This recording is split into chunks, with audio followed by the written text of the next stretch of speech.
चमत्कार को नमस्कार। जी हाँ दोस्तों, यह बात बिल्कुल सच है कि पूरी दुनिया चमत्कार को नमस्कार करती है। अब चाहे कोई छोटा सा जादूगर हो या कोई संत, महंत, आचार्य या फिर सिद्ध पुरुष हो, जो जितने चमत्कार करता है उसकी उतनी ही वाह वाह लोग करते हैं। यहाँ तक कि जिन्हें हम भगवान मानते हैं, जैसे ब्रह्मा, विष्णु, शिव जी और गणेश जी तथा इनके जितने भी अवतार हुए, श्री राम, श्री कृष्ण या फिर हनुमान जी आदि, सभी को आज तक चमत्कारों के आधार पर ही लोग महत्व देते हैं। लेकिन यह कोई पैमाना नहीं है किसी को भगवान मानने का। फिर भी आज हम आपको ऐसे चमत्कारों से अवगत कराएंगे जिनके बारे में आपने शायद ही कभी सुना हो। आज हम ब्रह्मा, विष्णु, शिव जी, दुर्गा जी, ब्रह्म या परब्रह्म के बारे में नहीं, बल्कि पूर्ण ब्रह्म सर्व सृष्टि रचनहार कबीर परमेश्वर जी के चमत्कारों से आपको अवगत करवाएंगे तथा सिद्ध करेंगे कि वास्तव में परमेश्वर की जिस महिमा का गुणगान वेद शास्त्रों में किया गया है, वे चमत्कार किसी और ने नहीं बल्कि स्वयं कबीर साहिब जी ने किए हैं। जी हाँ, आप सही सुन रहे हैं, हम काशी वाले कबीर की बात कर रहे हैं, जिनके दोहे हम बचपन से ही सुनते आए हैं और जिन्हें आज तक हम एक कवि, संत, समाज सुधारक और कबीर जुलाहा के रूप में ही देखते आए हैं। लेकिन आज हम आपको उनके कुछ ऐसे अद्भुत चमत्कारों के विषय में बताएंगे जिनके बारे में आज तक आपने नहीं सुना होगा। वैसे तो कबीर साहिब ने सन 1398 से सन 1518 तक अपने 120 वर्ष के जीवन काल में अनगिनत चमत्कार किए हैं, परंतु आज हम आपको उनके कुछ चमत्कारों का वर्णन इस वीडियो में कर रहे हैं। सबसे पहला और बड़ा चमत्कार कबीर साहिब जी का इस धरातल पर प्रकट होना ही है। जी हाँ, परमेश्वर कबीर जी इस धरती में सन 1398 विक्रमी संवत 1455 में ज्येष्ठ मास की पूर्णिमा को प्रकट हुए। उन्होंने किसी माँ के गर्भ से जन्म नहीं लिया, बल्कि भारत की पवित्र भूमि काशी के लहरतारा तालाब में एक विकसित कमल के फूल पर सतलोक से सशरीर आकर शिशु रूप में प्रकट हुए थे, जिसका प्रमाण पवित्र ऋग्वेद मंडल 9 सूक्त 93 मंत्र 2, ऋग्वेद मंडल 10 सूक्त 4 मंत्र 3 देता है, जिसमें लिखा है कि उस पूर्ण परमात्मा का जन्म माँ के गर्भ से नहीं होता, बल्कि वह परमात्मा सशरीर आता है और सशरीर अपने अमर धाम को चला जाता है। दूसरा चमत्कार शिशु रूपधारी कबीर साहिब के नामकरण के लिए जब काजी आए और उन्होंने कुरान शरीफ खोला तो उसके सारे अक्षर कबीर कबीर हो गए और उसमें कोई अन्य लेख नहीं बचा। इस तरह कबीर साहिब जी ने अपना नामकरण स्वयं करवाया, जिस घटना का चित्रण संत गरीबदास जी ने इस प्रकार किया है। काजी आए कुरान ले, धर लड़के का नाम, अक्सर अक्सर में फुरा धन कबीर बल जाऊं मैं। सकल कुरान कबीर है, हरफ लिखे जो लेख, काशी के काजी कहें या गई दीन की टेक। तीसरा चमत्कार कबीर साहिब जी की परवरिश की लीला है। कबीर परमेश्वर की परवरिश की लीला कुंवारी गाय के दूध से हुई थी, अर्थात बचपन में कबीर जी कुंवारी गायों का दूध पीते थे। ऋग्वेद मंडल 9 सूक्त 1 मंत्र 9 भी इस बात की गवाही देता है कि जब परमात्मा शिशु रूप में धरती पर आता है तो उसकी परवरिश की लीला कुंवारी गाय के दूध से होती है। चौथा चमत्कार परमेश्वर कबीर जी के मुँह बोले माता पिता बहुत ही निर्धन थे और उनके ऊपर कर्ज हो गया था, जिससे दोनों चिंतित रहते थे। दोनों को चिंतित देख बालक रूप में कबीर साहिब ने बोला, आप चिंता न करो, आपको प्रतिदिन एक 10 ग्राम सोने की मोहर पालने के बिछोने के नीचे मिलेगी, जिससे उनका कर्ज खत्म हुआ और चिंता समाप्त हुई। दोस्तों, 5 वर्ष की आयु से ही कबीर साहिब ने उस समय के ऋषि महर्षि, मंडलेश्वरों और काजी, मुल्ला, पीरों को ज्ञान चर्चा में छक्के छुड़ाने शुरू कर दिए थे और कबीर जी ने पाखंडवाद का खंडन किया व प्रेम, भाईचारे और दोनों धर्मों में एकता का संदेश दिया। परमेश्वर कबीर जी कहा करते थे, हिंदू, मुस्लिम, सिख, ईसाई आपस में सब भाई भाई, आर्य, जैनी और बिश्नोई एक प्रभु के बच्चे सोई। पांचवा चमत्कार, एक समय दिल्ली के बादशाह ने कहा कि कबीर जी 13 गाड़ी कागजों को डाही दिन यानी 60 घंटे में लिख दे तो मैं उनको परमात्मा मान जाऊंगा। परमेश्वर कबीर जी ने अपनी डंडी उन 13 गाड़ियों में रखे कागजों पर घुमा दी। उसी समय सर्व कागजों में अमृतवाणी संपूर्ण आध्यात्मिक ज्ञान लिख गया। छठवां चमत्कार, कबीर साहिब जी ने न केवल उस समय की प्रचलित रूढ़ियों का खंडन किया, बल्कि जाति पाति और छुआछूत को भी खत्म किया। एक समय तोताद्री नामक स्थान पर सत्संग व भंडारे का आयोजन था, जहां कबीर जी भी अपने गुरु रामानंद के साथ वहां पहुंच जाते हैं। कबीर जी को देख बाकी ब्राह्मणों ने उनको नीचा दिखाने के लिए शर्त रखी कि जो भी 4 वेद मंत्र सुनाएगा वह इस ब्राह्मणों वाले भंडारे में बैठेगा, तथा जो नहीं सुनाएगा वह सामान्य भंडारे में बैठेगा।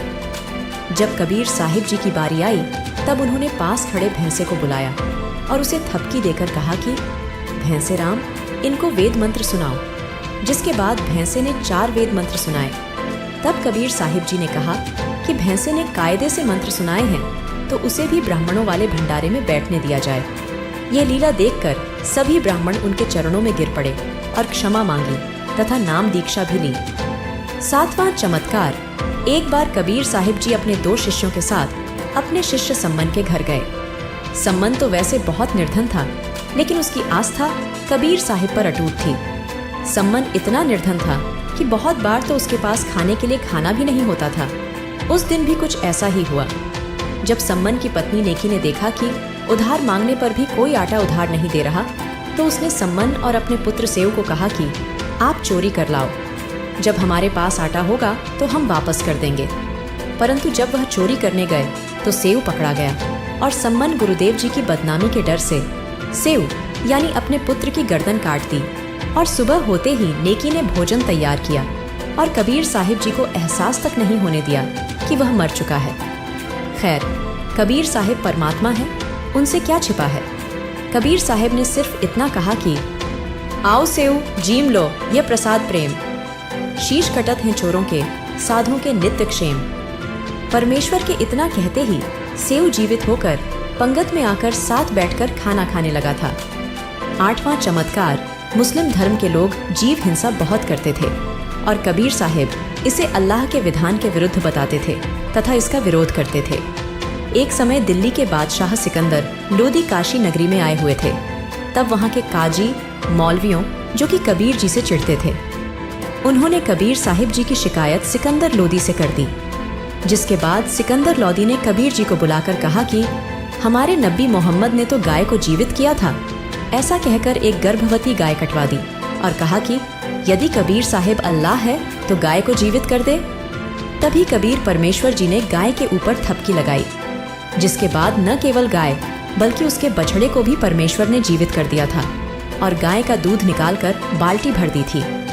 9वां चमत्कार। एक बार की बात है कि दिल्ली के बादशाह सिकंदर लोदी को अपने पूर्व जन्म के संस्कारों के कारण जलन का असाध्य रोग हो गया।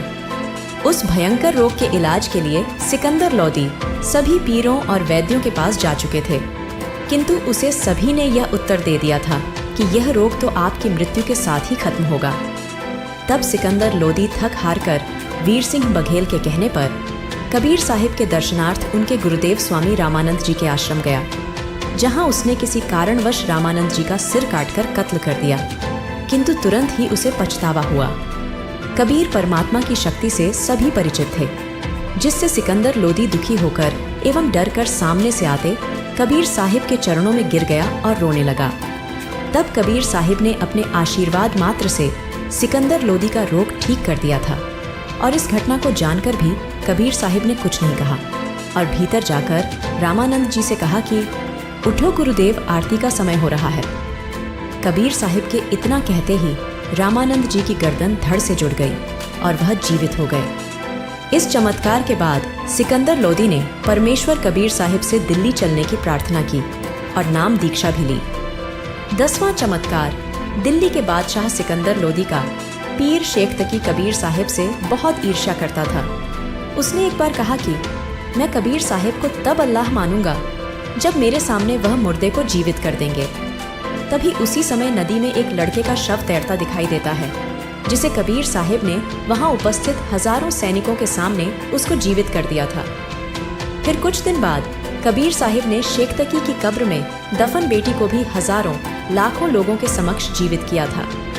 इस चमत्कार को देखकर हजारों की संख्या में हिंदू व मुस्लिम लोग कबीर साहिब की शरण में आए थे। दोस्तों, दिल्ली के बादशाह सिकंदर लोदी का धार्मिक पीर परमेश्वर कबीर साहिब जी से बहुत ही ज्यादा ईर्ष्या करता था, जिस वजह से उसने भोली भाली जनता को बरगला कर परमेश्वर कबीर को 52 बार मारने की कोशिश की, लेकिन कबीर जी का बाल भी बांका ना कर सका। शेख तकी द्वारा परमेश्वर कबीर जी को सरसों के तेल की कढ़ाई में डालकर मारना, झीरे कुएं में डालना, गुंडों से मरवाना, गंगा में डुबोकर मारने का प्रयत्न भी किया गया, पत्थर तोप के गोलों से कबीर साहिब जी पर हमला करना, खूनी हाथी के आगे डालना आदि इतनी यातनाएं देने के बाद भी कबीर साहिब जी का कुछ नहीं बिगाड़ सके, तो उनके नाम भंडारे की झूठी चिट्ठी डालकर पूरे भारतवर्ष के ब्राह्मण पंडितों को काशी में बुला लिया और कबीर जी को बेइज्जत करके भगाने की कोशिश की।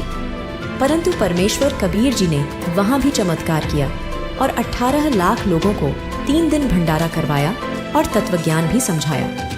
लाखों लोगों ने कबीर जी से नाम लिया। परमेश्वर कबीर जी ने बहुत से चमत्कार किए, परंतु फिर भी शेख तकी समझ नहीं पाया। ऐसे और भी अनेक चमत्कार परमात्मा कबीर जी ने किए। फिर अंत में 120 वर्ष की लीलामय आयु में वापस सतलोक सशरीर जाते समय परमेश्वर कबीर जी ने मगहर शहर में आमिनी नामक नदी, जो शिवजी के श्राप बस सूख चुकी थी, उसको फिर से पानी से भर दिया, जो आज भी बह रही है। जिसके बाद परमेश्वर कबीर जी ने एक चादर नीचे बिछाई और उसमें लेटकर एक चादर ओढ़ ली और कुछ देर बाद आकाशवाणी की, चादर उठाकर देख लो, उसमें नहीं है मुर्दा। अर्थात परमेश्वर कबीर सन 1518 में मगहर से सशरीर अपने सतलोक चले गए थे। उनका शरीर उस स्थान पर नहीं मिला था, बल्कि उनके शरीर के स्थान पर सुगंधित फूल मिले थे। साथ ही परमेश्वर जाते जाते भी हिंदू और मुस्लिम दोनों धर्मों को एक कर गए, जिसकी मिसाल और यादगार आज भी मगहर अर्थात वर्तमान जिला संत कबीर नगर उत्तर प्रदेश में मौजूद है। दोस्तों, परमेश्वर कबीर जी ने आज से 627 वर्ष पहले यहाँ इस धरातल पर 120 वर्ष लीला की। जिस समय पूरे विश्व की आबादी करीब 4 करोड़ थी, उनमें से 64 लाख परमेश्वर कबीर जी के शिष्य हुए थे, जो कोई साधारण बात नहीं है। उस समय कोई मीडिया या यातायात के साधन भी नहीं थे। इससे यह बात भी स्पष्ट होती है कि वह संत नहीं जो चमत्कार करें, और वह साधु भी नहीं जिससे चमत्कार न हो। जो जादू जंत्र सिद्धि प्रदर्शन करने और मान बढ़ाई के लिए चमत्कार दिखाते हैं, वह संत नहीं होते।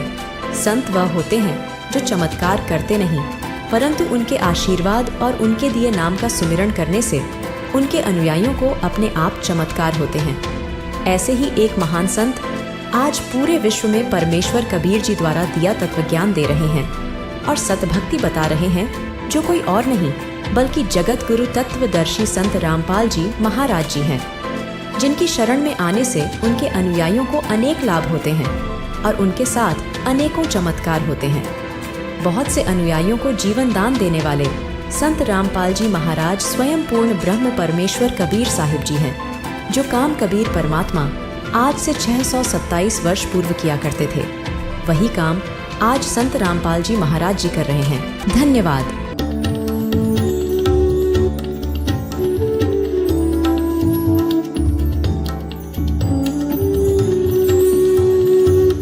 ऐसे ही अध्यात्म को जानने के लिए सब्सक्राइब करें हमारा YouTube चैनल परम आत्मा कबीर।